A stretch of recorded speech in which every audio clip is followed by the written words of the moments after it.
नै बाबुमोन जों दलंगुरि गामिया बिराद खस्थ' जाथारबायहाय फिसा फिसौ माइ दै गासिबो फबजोबलांबाय ओंखाम ओंख्रि संजानोबो जायगा गैला दाउ अमा दोननोबो जायगा गैला बिराद खस्थ' जाबाय सानसेयाव जों बोथिसेबो मोनजानो गैलासो माइ दंमोन बेखौबो बाख्रियाव दोनदोंमोन बेबो गासिबो सोमजोबलांबाय नै दिनैबो सोमलायबाय दिनै माबा जाखो खैदिन जाखो 9 दिन जाबाय जोंहा एकदम जेरैबो सारला नै दासो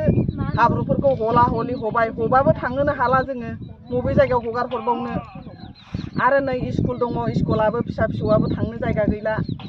बिमा बिफाया मालाय बेयाव बोरै दोनलांनो हाब्रुआव आरो सारफोराबो बोरै फैनो बिराद खस्थ' मोनबाय दा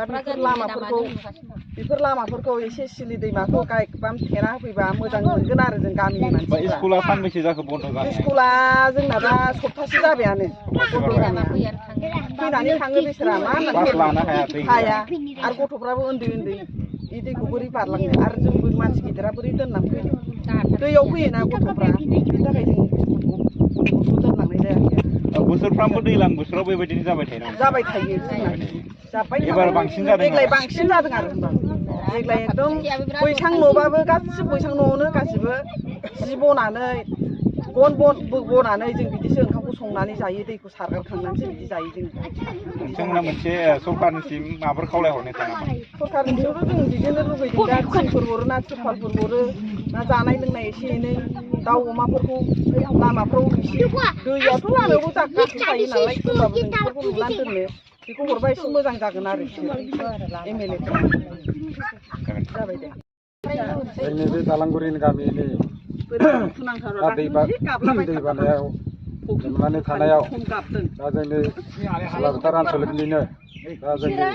फरायसा आफादफ्रा जोंनि दा दालांगुरि दैयाव गोग्लैसोना थानायखौ दा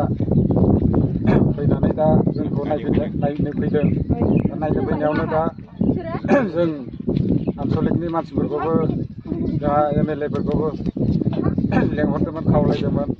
एसे फै होननानै नायफै जोंनि एसे बेबस्थाफोरखौ जोंना जानाय लोंनाय बिराद उसुबिदा जानानै दङ पन्चायतनि प्रेसिडेन्ट सेक्रेटारि दैदेनगिरिफ्रा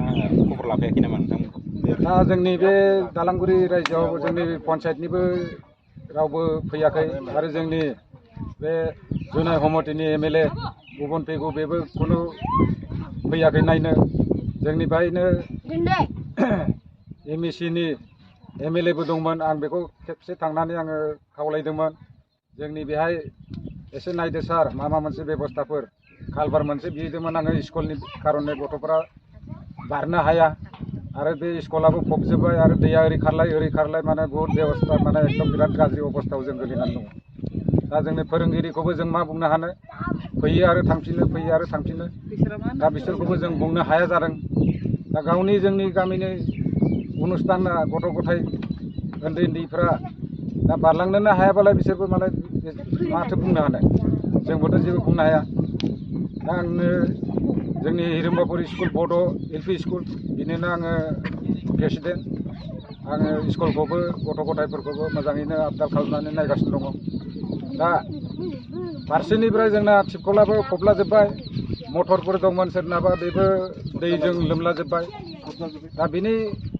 उफाय गैयै जादों अबेनिफ्राय लायनानै जोङो दैखौ लोंगोन बिदि माने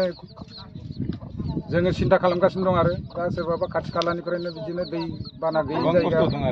गोबां खस्थ'आव दङ स्कुलाथ' गोबां बन्द जागासिनो दंब्ला स्कुला गोबाङैनो बन्द जाबाय आरो जोंना दा एकदम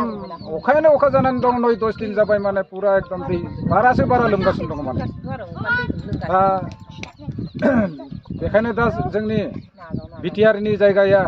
जोंनि MLA सारमोना एसेबो नाहरगोन नामा होननानै जोङो बेखौ एसे रिक्वेस्ट खालामनो सानदोंमोन आरो जोंथ' आरो गामिनियाव बिदिनो थानाय जों सोरखौ हमनांगौ सोरखौ मानांगौ जोंथ' बेफोरखौ मिथिया आरो बेनो जोङो गाइड बाननि खारनै बहुत जुजिदों जोङो सिलाव सिटि पन्चायतनिफ्रायबो प्रेसिडेन्ट MLA फोरनावबो सिलाबोथार दफ्रा दुलाराय बर' फरायसा आफादनि जानानै बड'सा खौरां आरो बर' खौरांखौ बरायग्रोना लाबाय नंगौ गोबां बोसोर 5-6 बोसोर सिगांनिफ्रायनो नैबे गग्रा दै आरो सिलि दै बे दैनि जरा खुरखानाय आरो बे साननैसो गोबां जानायनि जाहोनाव नैबे गग्रा दै आरो सिलि दैया लोमनायनि जाहोनाव देरनायनि जाहोनाव नैबे सिलापथार दख'रा दुलाराय बर' फरायसा आफादनि सिङाव थानाय दलंगुरि गामिया गोबां खहा जादों। माइ आबाद मावनायनिफ्राय खहा जादों आरो रायजो राजाफ्रा गोबां थानो जानो बेबायदि सुबिदा बा थासारि गैया बेबायदि जादों गोबां दै जानायनि जाहोनाव। आरो बेयावनो मोनसे गोनांथार मेसेज जोंनि फरायसालि जाय फरायसालिनि फोरोंगिरिफोरा बा गथ' गथायफोरा थांनानै जोंनि फरायसालियाव सोलोंथाइ लानाय हेंथा सोमजिदों दैबानानि जाहोनाव। आरो बे फरायसालिखौ फुरा बे सिलि दै गग्रा दै आरो गोबां दैया बेखौ लोमजोबनानै जे मोनसे फरायनाय अबस्था बेखौ गैया खालामबाय। थ' बेखौ जोङो दुलाराय बर' फरायसा आफाद सिलापथार दख'रानि जानानै जोंनि स्थानीय बिधायक MLA खौ जोङो खावलायदों जे नोंथांमोना बे गामिखौ फैनानै नोजोर बोनानै बे गामिनि जेंना दैबानानि जेंनायाव जे रायजोफोरा भुगिनांदों बेखौ जेन नायफैनानै बे दैबानानि जेंनानि थासारिखौ नायनानै नोंथांमोना जेन बे दैमाखौ होबथायो आरो बेयाव गोबां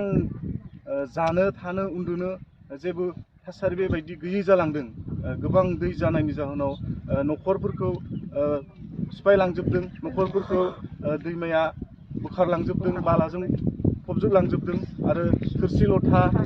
बन बायदिसिना बेफोरखौ दैया बुखारलांजोबदों। बेनि थाखाय काउन्सिलनि चिफ जा BKWSCनि जा दैदेनगिरि बिथांमोनखौ मा खावलायहरनो सानो? जोङो बर' कसारि वेलफेयार अट'नमास काउन्सिलखौ